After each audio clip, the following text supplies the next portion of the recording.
mo. For this is your ministry, Panginoon. It is for your glory. Na sa'yo lang po, Panginoon, ang ministeryong glory to God. Wala pong amin. Salamat po na nagiging vessel kami, nagiging katuwang mo kami sa pagpapalaganap ng mabuting balita sa mundong ito. Salamat na bahagi kami ng katawan mo at ikaw ang ulo. Salamat, Panginoon, sa lahat ng pagbabago na ginagawa mo sa buhay namin. Salamat sa mga pasasalamat na aking mga kapatid na narinig mo sa araw na to. Na tunay, na ganap, na ikaw ang aming dinadakila, ikaw lang ang aming pinapapurihan, ikaw ang aming pinasasalamatan dahil tunay na walang mabuti sa buhay namin kung wala ka. Kaya maraming salamat po sa kabutihan mo, sa lahat ng nagpasalamat mula sa buhay ni Kuya Fred, Ate Ninya, Panginoon, Nanay Selena, Ate Billie Jean, at sa mga kapatid ko na nandito pa sa loob, Panginoon, na alam ko, Panginoon, na hindi ka patapos sa aming mga buhay. Patuloy mong kakatagpuin, Panginoon, patuloy mo kaming babaguhin, patuloy mong palalaganapin, Panginoon, ang kabutihan mo, ang kadakilaan mo, ang kaluwalhatian mo, Panginoon, na marami pang taong luluhod sa pangalan mo dahil mapapatunayan nila that you are God na buhay. Hindi ka bingi, hindi ka bulag, Panginoon, sa mga sitwasyon namin. Narinig mo ang mga pasasalamat ng bawat isa. Kaya, Panginoon, muli po humihingi ako ng karunungan na nagmumula sa iyo. Na, Lord, ikaw ang magturo sa akin kung paano kang namuhay sa mundong ito, maipahayag ko sa pamamagitan ng aking mga labi, katuwang ng banal na spirito na gumagabay at pumapatnubay sa akin sa mga oras na to. Na anuman na maging distraction, Panginoon, at maging hindrance, Panginoon, Lord, balutan mo ako ng proteksyon, ng glory na nagmumula sa iyo, Panginoon, upang maipahayag ko ang kapangyarihan, kabutihan, kaluwalhatian, kaparaanan, Panginoon, ng iyong mga banal na salita, dahil ang salita mo ang nagbabago sa amin, hindi ang opinion ko. Kaya hayaan mo na ikaw ang makita sa pamamagitan ng buhay ko at mag-glorify, Panginoon. Mag-glorify ko, Panginoon, ang pangalan mo sa pamamagitan ng mga salita na lalabas sa aking mga bibig, Panginoon, na mga bagay na makakaluwalhati, kapuri-puri, Panginoon. At Lord, mag-reflect ito sa buhay ko, Panginoon, na Lord, nakikita sa akin yung liwanag at asin mo at sa bawat isa sa amin na kami ay maging isang epektibong mananampalataya dahil kami ay hindi mo nakaaway ngayon at tinawag mo kaming kaibigan at tinawag mo kaming anak. Kaya purihin ka, dakilain ka, tulatiin sa pangalan ni Jesus. Amen and amen. Ayan, purihin po ang Panginoon. So tayo po, ang topic po natin ngayon ay Jesus attracted the crowd by teaching in practical and interesting way. Amen? So, si Jesus po, bakit si Jesus? Kasi una sa lahat po, hindi si Moises ang ating modelo. Hindi po si Abraham, hindi si Tatay David. Amen? Bahagi po sila ng kwento. Pero sabi nga, isa lang ang dakila. Amen? At ito po ang bugtong na anak ng Panginoong Jesus. Ay, ng Panginoon nating Ama. At ito po ay si Jesus Christ. Kaya kung sino man ang nagsasabi na hindi Diyos ang ating Panginoon, amen? He is God. He is God. Amen? And I honor Him. At binabless ko po ang pangalan niya at ina-adore ko po at talagang nire-respeto ko po ng mataas na mataas. At dapat ganun ang ibigay nating pagre-reverence sa ating Panginoong Hesukristo, ang bugtong na anak ng ating Diyos na buhay. Amen? So, paano nga ba na-attract ni Jesus yung crowd o yung mga tao sa paligid niya, the way He teach, the way ng pagtuturo niya. Amen? So tayo po ay nasa Purpose-Driven Church mula sa buhay ni Pastor Ricky Warren. Amen? So purihin ang Panginoon. So dito po sa Bible, makikita natin ang pagtuturo ng Panginoon na ginawa po ng ating Diyos na buhay sa Mark 10, verse 1, kung paano po siyang makikita natin yung mga reaksyon ng mga crowd or ng mga tao nung panahon na siya po ay nagtuturo. Hallelujah. So doon po makikita natin kung paano po siya hinangaan. Meron po bang makakita? Mark 10 po, pabasa nga po. Mark 10 verse 1. Hindi ko, na-miss ko yung verse po. Mark 10 verse 1 po. Amen?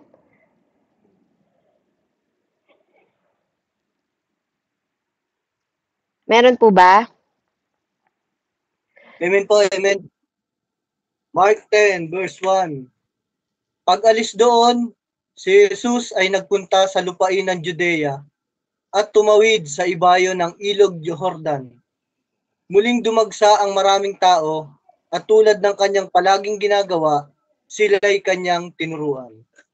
Salamat po sa Amen. salita ng Purihin ng Panginoon to. So dahil modelo natin si Jesus Christ, amen? So ito po ang dapat din nating ginagawa. 'Di ba? Kaya nga inutusan niya tayo na magpahayag ng mabuting balita sa mundong ito. Amen? Yun yung palagi niyang ginagawa nung nabubuhay po si God. Amen? Hindi mo siya makikitang magtitinda. Joke lang. Hindi ka po inaano yung joke lang po. Ano? So, purihin ng Panginoon. Mahalaga po na may hanap buhay tayo. Actually, karpentero din po si Jesus Christ. Amen? So, hindi mo siya, pero sa paggawa niya, amen, habang siya ay nabubuhay po, habang siya ay nagayag ng salita, amen, naniniwala po ako na ang Diyos po is hindi tamad. Alam ko rin naman na katulad natin, gumagawa din siya ng kaparaanan para sa buhay natin, para hindi siya umasa sa mga tao sa paligid. Ganon din yung mga disciple na tinuruan niya. So, bawal po ang tamad. Amen? So, pero habang ginagawa natin yung mga bagay na yun, dapat hindi po nawawala yung purpose natin. Kasi katulad ng sabi ko po, iba-iba man ang kapanawagan natin, amen, iisa po ang purpose natin. Ang magpahayag, amen, magligtas ng kaluluwa na wala pa sa Panginoon. Amen? At ito po yung ginawa ni Lord. Dahil noong panahon na yon, si God, ang mission niya sa mundong ito ay i-reconcile tayo sa Diyos Ama. Dahil bakit? Kaaway tayo ng Diyos Ama dati. 'Di ba? Hindi tayo kaibigan. Pero dahil kay Jesus Christ na nag-reconcile sa atin, kay God the Father, tayo po ngayon ay tinawag na anak at kaibigan at hindi na kaaway ng Panginoon. So dito pag-aaralan natin kung paano niya na-attract yung mga tao.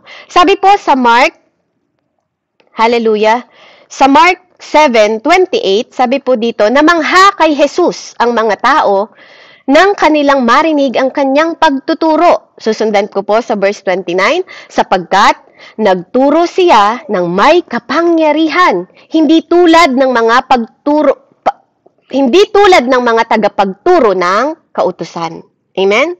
So nakita niyo po, namangha yung mga tao.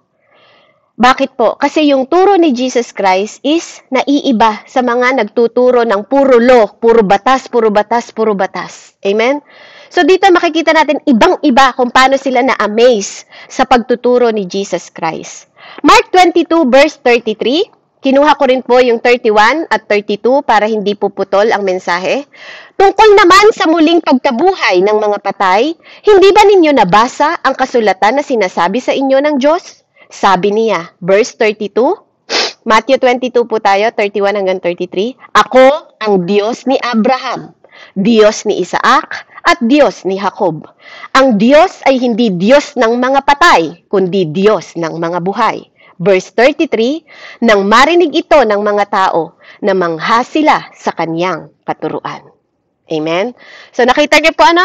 May mga sinasabi si God doon sa mga salita niya on how He teach people. Kasi may katotohanan at may kapangyarihan yung tinuturo po ni Jesus. Kaya nga, kanina, habang inaaral ko po at binabasa ko itong libro, isang verse lang yung nilagay niya. Pero the way na tinuturo sa akin ng karunungan ng Diyos, idagdag mo ito para mamangha sila kung bakit nga naman namanghay mga tao kasi may kadugtong yun. Sinabi niya na ako ang Diyos ni Abraham. Siyempre po, kahit sino nabubuhay noon, sasabihin niya, di ba? Na ako ang Diyos ni Abraham, mga ninuno nila yon. 'Di ba? Diyos ni Isaac at Diyos ni Jacob. Amen? Kaya ganun na lang kung paano namangha yung mga tao. At sinabi niya pa doon, hindi ako Diyos ng mga patay. 'Di ba? Ang Diyos daw po ay hindi Diyos ng mga patay at Diyos ng mga buhay. Kaya po tayo, 'di ba? Tayo lang po na mga mananampalataya na naniniwala kay Jesus Christ ang may Diyos na buhay, mga kapatid. Tayo lang po. Kaya wag nating ituring ang Diyos natin na bingi, wag natin siyang ituring na bulag, na hindi niya nakikita yung katayuan natin. Amen? Wag nating gawing kawaway mga sarili natin. Wag nating isipin na tayo po ay pinababayaan ng Panginoon dahil naririnig niya tayo. Amen? Naririnig niya pa tayo. At nang marinig to ng mga tao, namangha po sila sa Kanya. Ganon ka profoundly na-impress yung mga tao nung nagtuturo si Jesus. Mark 11:18, sabi po dito, narinig ng mga punong pari at ng mga tagapagturo ng kautusan buhat nooy humanap na sila ng paraan upang patayin si Jesus. Subalit natatakot sila sa kanya dahil humahanga ang lahat sa kanyang mga turo. So, sino po ang nagpapatay sa Panginoon natin? Sino ang nagbalak na magpapatay? Amen? Actually, hindi po yung king. Amen? Hindi po yung na sinasabi sa pagtuturo. Mismong mananampalataya. Mismong tagapagturo po. Mismong mga nag-aaral ng salita ng Panginoon Diyos ang totoong tumuligsa kay Jesus. Ginamit sila. Amen? Kaya, kapag tayo knowledgeable po, mag-ingat tayo. Kasi kapag knowledgeable na tayo, nawawala na po yung pag-ibig. Amen? Minsan, dahil sa karunungan natin, nawawala po yung pag-ibig sa iba. At nabubulagan po tayo. Amen? Sa mga pinapakita ng Panginoon. Kaya na-miss po nila Sa sobrang karunungan nila, na-miss nila si Jesus. Aral sila ng aral ng salita, tutok ng tutok sa salita, puro law na lang ang tinutukan nila. At hindi na ang totoong Panginoon. Hindi na yung pag-ibig, nakalimutan na nila yung mga nabasa nila na mga sign ng pagdating ng Messiah. Amen? So dito nakikita natin kung paano yung enthusiastic ng Panginoon about Jesus, kung paano po siya nagtuturo. So, kaya yung mga panahon na yon, ito yung mga bagay na naa-attract yung mga tao, na parang pag nagsasalita yung Panginoon na to, bakit may something sa Kanya? Bakit may mga amazing na word na parang pag naririnig nila, tumatatak to sa puso nila at sa isip nila. Amen? Nag-e-enjoy din sila na napapakinggan ito. Hindi lang sila na-amaze sa mga profoundly impression nila sa Panginoon, sa enthusiastic ng Panginoong Jesus. Nag-e-enjoy din po sila na nakikinig. Sabi niya po sa Mark 12:37 hanggang 39, si David na rin ang tumawag sa kanya ng Panginoon. Paano siya magiging anak ni David? Napakaraming tao ang malugod na nakikinig sa kanya.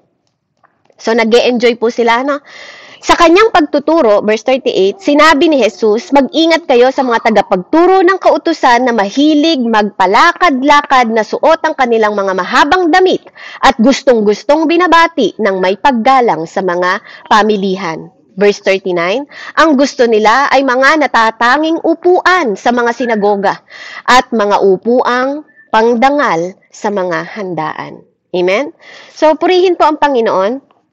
Dito po hindi iniisip ng Panginoon kung paano siya makita. Amen? Kundi, ang pinapahayag niya is kung paano ito tatanim sa puso at isip at paano mag-i-enjoy yung mga tao na hindi sila naiinip sa pagtuturo niya. Kaya napakahalaga po na nakukuha natin attention ng mga tao tuwing tayo po ay nagtuturo. Amen? Dapat may strategy din tayo on how yung people is makinig at mag-enjoy sila sa tinuturo po sa pamamagitan ng banal na salita ng Panginoong Diyos. So, habang nasa crowd po siya, amen? Yung iba po, hindi lahat nakarinig po ng pagpapahayag ng Panginoon na ginawa niya. Kaya nga sabi ng Panginoon, ang mga tupa ko ang makakarinig ng tinig ko. So dito makikita, sabi doon, nag-spellbound yung teaching niya. Pag sinabing spellbound, parang naaakit, parang ginagayuma yung mga tao na nakakapakinig ng salita ng Panginoon. Amen? Katulad nung sinabi nga kanina sa Mark 11:18, di ba?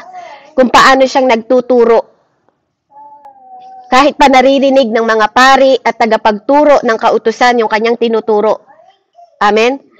Mahalaga po na kapag katotohanan ang sinasabi natin, wag po tayong natatakot. Wag tayong natatakot na magpahayag ng katotohanan kasi ito yung kapanawagan sa atin. Kahit pa yung pastor mo ang nakaharap, 'di ba? Pag alam mong totoo yung sinasabi mo at ito ay galing sa inspirasyon ng banal na spirito, be bold. Hindi ko pa sinasabing maging agresibo kayo kasi pagiging agresibo is hindi part 'yan ng bunga ng banal na spirito. Iba po ang aggressive sa boldness. Amen? Iba po 'yon. No, pag boldness po, nagiging bold ka sa katotohanan ng salita at kapangyarihan ng salita ng Diyos. Pag sinabing agresibo ka, iba po ang agresibo. Nagiging matapang ka naman, 'di ba? Nasa to the way na nagiging bastos ka at wala ka ng galang. Amen? Huwag pong ganon. Kasi hindi po part ng bunga ng banal na spirito ang pagiging agresibo. Dapat natututo pa rin tayo na sa paghahayag natin, kahit pa nandyan yung pastor natin, kahit nandyan pa yung mga spiritual mother natin, nakikita at nararamdaman nila ang pag-honor natin sa kanila. Amen? So, purihin po ang Panginoon. So, dahil dito, ito yung mga bagay na kung paano nagiging dakila o kamangha-mangha yung pakikipag-usap ng Panginoong Hesukristo sa mga tao na nasa paligid niya. Sa ganitong bagay po nakukuha niya yung atensyon ng mga unbelievers.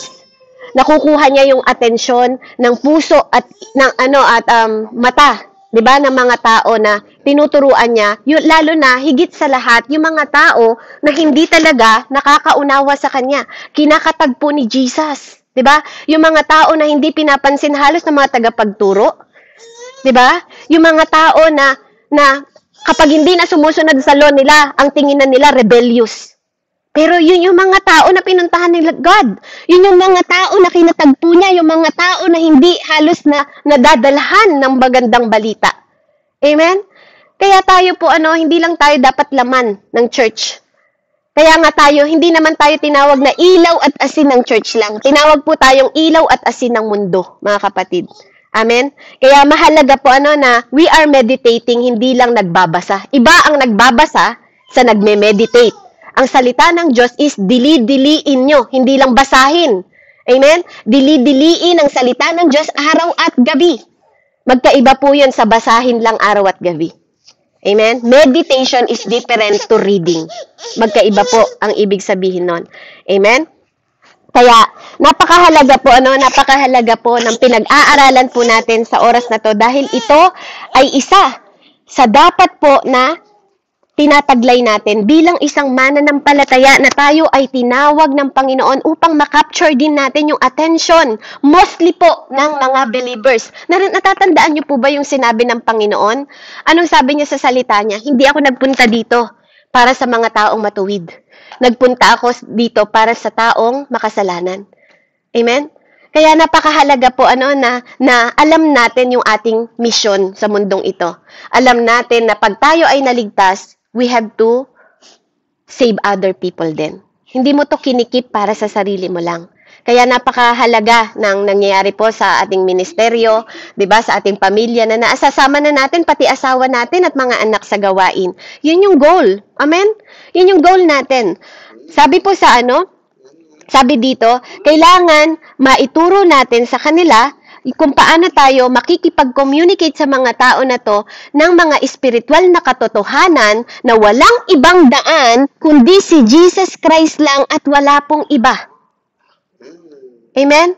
Ito yung model natin. Ito yung dapat pinipreach natin sa mga tao. Na walang ibang daan, walang ibang katotohanan, at walang ibang buhay, kundi ang ating Diyos na buhay. Ang ating Panginoong Hesukristo. Kasi yung mga pinag-aaralan daw po ngayon na mga hemolytic na libro, di ba? Na pinag-aaralan. Amen? Yung mga libro na yon, ang tinuturo daw po doon, ang attention nila is mostly sa turo po ng Aristotle method. Sa mga Greek, sa mga rhetoric, 'di ba? Imbis na yun ang ituro nila, nakakalimutan nila na ituro si Jesus. Amen? Hindi po masama na mag-aral, hindi masamang mag-aral ng mga hemiotic, mga ganyan, ng mga rhetoric, ng mga Greek rhetoric, o kaya mga theology po, pero huwag niyong kakalimutan na ang model natin is si Jesus. Amen? Mas maging interesado tayo sa pangalan ni Jesus, sa buhay niya, sa pamumuhay niya, amen? At sa mga mission na ginawa niya. Doon tayo mag-pay attention, hindi po sa mga demonic na kapangyarihan, hindi.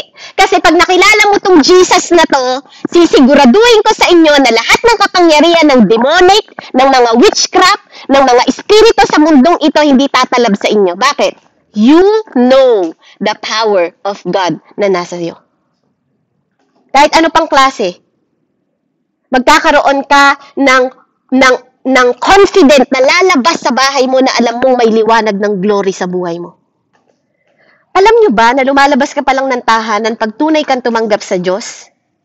Tumatalsik na agad yung mga espiritu? Alam nyo ba yon? Alam nyo ba na kapag kayo ay nakakilala sa Panginoong Diyos, nagpapadala siya ng anghel para ingatan kayo? Sabi niya sa Psalm 91 yun, di ba? He sent His angel para to protect you wherever you go. Sabi niya po doon. Kaya hindi tayo dapat yung mga klase ng tao na takot sa mga witchcraft, takot sa sumpang salita. Purihin po ang Panginoon. Ano po? Ako po talaga hindi ako natatakot sa witchcraft, hindi ako natatakot sa mga sumpa ng tao. Kasi naniniwala ako na without, 'di ba, kung wala kang ginagawa, wala tong cause. Wala tong magagawa sa iyo. At naniniwala ako na lumabas pa lang ako ng bahay, bago ko pa lang itungtong yung paa ko sa sahig namin. Sinasabi ko na lahat ng tutungtungan ng paa ko, teritoryo ko. Alam niyo po, napakahalaga ng confident na alam natin na tayo anak ng Diyos. Pag ikaw ba yung anak mo, di ba? Kahit sinong kausap mo, pag anak ang tumatawag, ibababa mo yun. Kasi you know the importance and value. Kahit pa presidente ang kausap mo, pag anak mo ang tumatawag, alam mo, sandali lang tumatawag yung anak ko. Kaya kapag ikaw yung klase ng magulang na hindi ka ganon, tanungin mo yung sarili mo, sandali lang. Kasi si God, pag tinawag siya ng anak niya, nandun siya. Ganon siya ka-faithful na father. Ganon siya ka-faithful na Diyos. Ganon siya ka-faithful na ama. Kaya nga si Jesus, pag tinatawag niya yung ama, sabi niya, pag nagdadasal siya, diba, tumitingala siya sa langit. Alam kong naririnig mo ako. Nakita niyo pa yung salita na yun? Yung powerful na word ni God, tuwing nagdadasal siya. Sino dito yung nagdadasal ka, tapos duda ka pa sa dasal mo? Walang ganon. Huwag ganon. Dapat, pag nag-start ka na lumuhod sa Panginoon, alam mong naririnig ka niya. Alam mo agad yun. Hindi yung parang tinatawag mo pa yung presensya ng Diyos. Dapat alam mo sa sarili mo na nasa iyo ang presensya ng Diyos. That is the difference ng faith. Hindi yung nagdadasal ka, parang tinatawag mo pa yung presensya ng Diyos. Hindi. Dapat alam mo na yung presensya ng Diyos nasa iyo. Kapag lumuhod ka, o kapag nagsimula ka ng panalangin mo, alam mo agad na naririnig ka niya. That is faith. Yun yung confident. Hindi po kayabangan yung sinasabi ko sa inyo. That is confident. That is boldness na alam mo ang katotohanan. Ibang kayabangan sa katotohanan. Na meron tayong dapat na confident na alam natin na kapag pinagdasal ko, di ba, si Tita Annalisa, gagaling siya. Kasi hindi ako ang kikilos, si Jesus. Kasi alam ko na hindi ako ipapahiya ng ama ko tuwing tumatawag ako sa kanya. Kaya ganun po ang pagharap, ganun ang boldness na alam natin agad. Ganun si Jesus, pag nagpiprit siya, kulang yung pagkain. Panginoon, kulang yung pagkain. Ano sabi ni Jesus? Pakainin niyo sila. Kasi kailangan niyang walang distraction, di ba? Hindi distraction sa Diyos yung kulang tayo ng pagkain sa araw-araw kasi it is given sa bawat isa sa atin. Kung alam mo, kung kilala mo siya. So that's the difference, mga kapatid, no? Sinasabi ko sa inyo. That is the difference when you know Jesus. Kaya nga napakahalaga knowing Jesus. Kilalanin natin yung Jesus na to kung paano siya nag-attract sa crowd. Kahit may mga distraction sa paligid niya, hindi niya iniisip na distraction yon kasi kilala niya tatay niya. Sabi nga ng Panginoon, ginagawa ko lang kung ano ang nakita ko sa Ama. Isipin niyo mabuti. Ano yung nakita niya sa Ama? Nakita niyo ba yung Ama? Hindi natin nakita yung Ama. Nakita niya ba yung Ama? Yes, nakita niya yung Ama. Pero nakita niya ba ng aktual yung Ama niya? Para sabihin niya na ginagawa ko lang ang narinig ko at sinabi sa akin ng Ama. That is sensitivity sa banal na spirito, mga kapatid. Amen? Ito yung dapat po, Huwag natin kalimutan, walang masamang mag-aral kayo ng mga libro. Pero alalahanin nyo dapat, lagi, ang modelo po natin is si Jesus Christ. Walang iba. Amen? So sabi po dito, sa John 12:49, hallelujah, sapagkat hindi ako nagsasalita ng mula sa sarili ko lamang. Ang Ama ang nagsugo sa akin, ang siyang nag-utos kung ano ang aking sasabihin at ipapahayag. Amen. So, nakita niyo po Ako rin po, nasa harapan niyo po ako ngayon, hindi dahil inutusan lang ako ni Pastor Randy. Bukod kay Pastor Randy, may Diyos na tumawag sa akin. Bukod kay Pastor Randy na ginamit po sa paglago ko, bukod kay Nanay Andrea, amen, may Diyos pong una akong tinawag bago sila. Kaya lagi niyo pong alalahanin, hindi tayo naglilingkod sa tao. Una ko pong naging lingkod ng Diyos, una kang naging anak ng Diyos, bago ka naging anak ng ibang tao. Sabi niya, bago ka palang ipanganak, sa womb ng iyong nanay, I know you. So, ibig sabihin, siya ang una. Di ba? Hindi ang nanay at tatay mo, siya ang una. Amen? Kaya napakahalaga po ng priority. At paano mo malalaman na Jesus is priority sa buhay mo? Kasi si God, yun yung ginawa niya. Tinuturo ko lang yung narinig ko sa Ama. Kasi siya yung nagsugo sa akin. Kapatid, tinatanong ka ng Panginoon ngayon, sino ba ang nagsugo sa'yo? Si pastor ba? Amen? Kaya ba nalilimitahan yung mga pinapagawa sa atin ng Panginoon? And go and make disciples, sabi ng Panginoon. Go to all nations and make disciples. Siguraduhin ninyong lahat na nakikilala ako ng buong mundong ito. Una sa pamilya ninyo, sabi niya. Di ba po? Samaria, Judea. Amen? Mga kapatid, may tumawag sa'yo. Mga kapatid, may pumili sa'yo. Hindi po yun si pastor. Naging vessel si pastor na italaga ka. Pero may tumawag sa'yo at may pumili sa'yo. Sabi niya, ako ang pumili sa'yo. Hindi ikaw ang pumili sa sarili mo.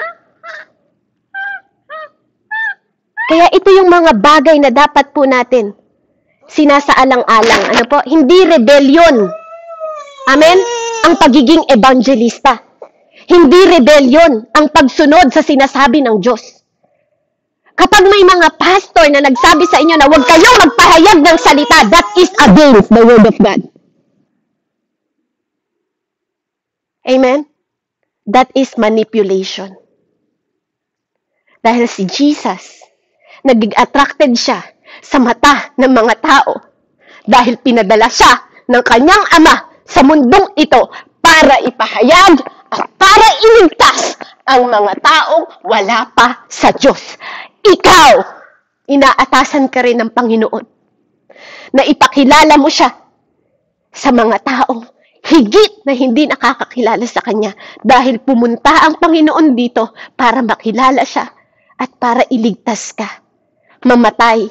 Walang pumatay sa Kanya. Inalay niya ang Kanyang buhay. Ginamit lang yung mga Pariseyo na yon na i-push yung mga taong patayin siya. Dahil kung hindi mangyayari yon, hindi tayo magkakaroon ng tunay na kaligtasan at tunay na reconciliation sa Diyos Ama. Dahil siya lang ang susi. Dahil siya lang ang daan. Dahil siya lang ang tunay na katotohanan at siya lang ang nagbigay ng buhay sa bawat isa sa atin. Kaya yun yung dapat na ginagawa natin. Idadamit natin yung mga tao kay Jesus. Hindi kay pastor. Hindi lang sa church. Yung tunay na Diyos na nagbigay ng buhay. Doon dapat dinadirect yung mga tao. Yes, tahanan ng Diyos ang church. Amen?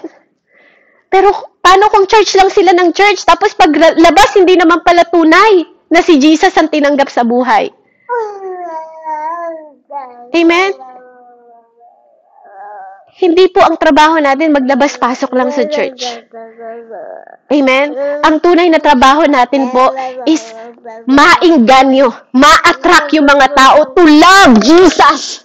Hindi yung mga black magic, hindi yung mga evil spirit. To love Jesus. Paano magiging close yung mga tao kay Jesus? Kasi yun lang ang tunay na magliligtas sa kanila, hindi ang church, hindi si pastor. Hindi ang tagapagturo. Nandito tayo para ipaalam at ipakilala sa kanila na tayo mismo ay tinawag din at sinasabi lang natin yung mga bagay na sinabi din ng Ama at narinig natin mula sa banal na Espiritu. We are vessel, mga kapatid. We are vessel. Kaya pag-aralan natin, tutukan natin yung ugali ni Jesus. Tutukan natin yung kanyang karakter. Tutukan natin kung paano siya namuhay ng banal at kapuri-puri sa Ama na hindi nagkasala. Kaya nga napakahalaga po na nagbubulay tayo ng salita dahil ang kanyang salita ang magiging lampara natin para ilawan niya yung daan natin, para i-direct niya tayo, i-lead niya tayo, i-guide niya tayo patungo sa purpose at divine destination natin. Yun yung tinuturo dapat natin. Marami pa tayong mga dapat matutunan about Jesus. Kung paano yung style niya na nakikipag-communicate, paano ba siya nakikipag-usap, paano niya ba nakakatch yung mga puso ng mga tao. May panahon siguro na tumataas din yung boses niya kapag nagtuturo siya. May panahon din na ang boses niya malumanay din kapag kinakausap niya yung Samaria na nasa balon. Diba? Pero nung kinakausap niya yung mga Pariseo, nung sinasabi niya, mga hangal, alupong. Diba? Nakadamit kayo ng puti. Pero ang mga itsura ninyo, para kayong mga nicho, patay sa loob, pero puting-puti sa labas.